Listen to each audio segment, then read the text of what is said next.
Chairman introducing shareholder Paul Blackmore. Paul, good morning.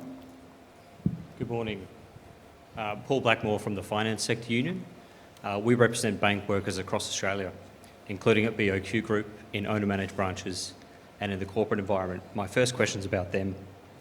After your sudden decision to take over the owner-managed branches, workers have had to contend with this uncertainty as to their continued employment and had continued questions from BOQ customers as to whether their branches will remain open. Since then, as you've outlined earlier, you undertook a process calling on expressions of interest from staff at those owner-managed branches to transition across to BOQ corporate branches, with formal offers made to staff in recent weeks. What BOQ failed to do was to advise staff that if they didn't do this expression of interest process, they wouldn't retain their employment. So the outcome of this process is that BOQ has not retained all of the owner-managed staff, and I think the approximation is about 580 of the 785 impacted staff will transition into roles within BOQ corporate. So that leaves about 200 staff that haven't been offered roles and are not technically, a lot of them, entitled to redundancy payments because their owner-managers employ less than 15 people. My questions are this: why has the bank chosen not to guarantee the jobs of all of those employees across the owner-managed branches through this takeover into corporate control? And the follow-up question to it is it a part of a sneaky strategy to avoid paying redundancy payments to workers by picking and choosing the ones that you want to keep prior to the transfer of the branches coming into corporate control? Paul, thank you for the question.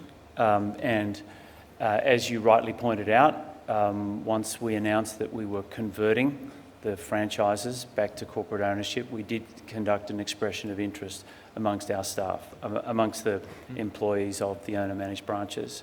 We were reasonably confident that all employees knew that there was an expression of interest, and if they were interested in employment with the bank, then they would need to apply.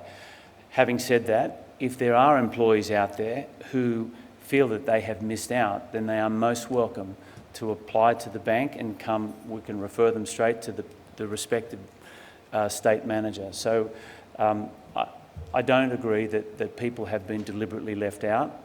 There are also, in the 200 that you mentioned, there are plenty that don't want to come and work for BOQ and have made an active choice not to make an application, and we do know that for a fact.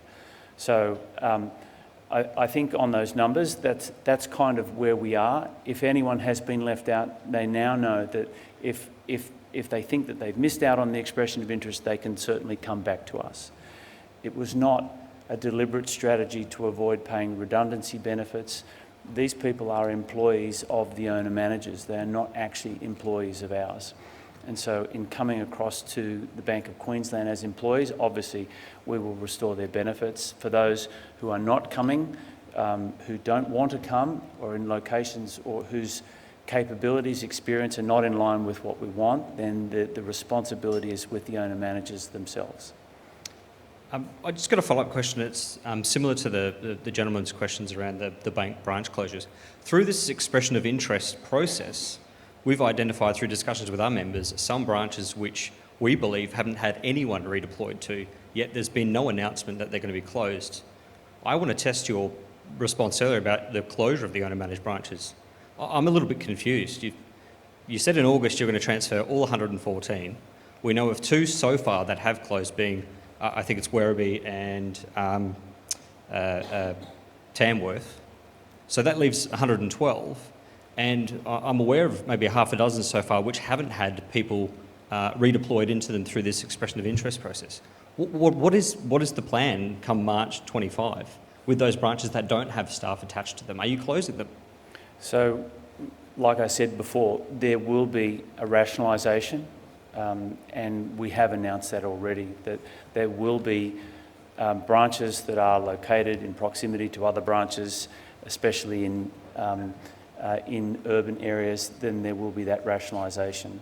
We will endeavour to employ as many employees of the owner-managed branches as we can, but there are going to be owner-managed branches and owner-managers themselves who do not want to continue operating a business, and it may be more relevant in some of those locations to not continue. I think Tamworth is a good example. Well, I'm just going to go to the point you made earlier about people making a decision not to stay with BOQ. They've only come to that decision because you've forced the choice on them. You've decided to take over. Yeah, I'll let Patrick answer maybe I can some additional detail. Make a couple of comments.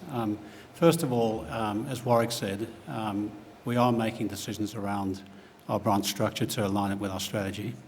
Where we do not have a branch, we are looking to provide opportunities for people in other areas as well. So it's not necessarily the case that if we make a decision to consolidate branches that there wouldn't be a role for people. But I think what's really, really important is that we are making really difficult decisions about our operating model to make sure that we've got a sustainable future for our customers, for our people and our shareholders. That will require us in the current operating environment to consolidate our network, to align better with the way our customers wish to be served. And it does mean that there will be some consolidation and there may be roles for some people that are not available. They are really, really difficult decisions. We understand that. But we're being very transparent about what we're doing, and we've made a very clear statement to the market in August, and we will continue to work closely with our owner managers and their employees to provide opportunities for them. Thank you. I'll give someone else another opportunity now. Thanks, Paul.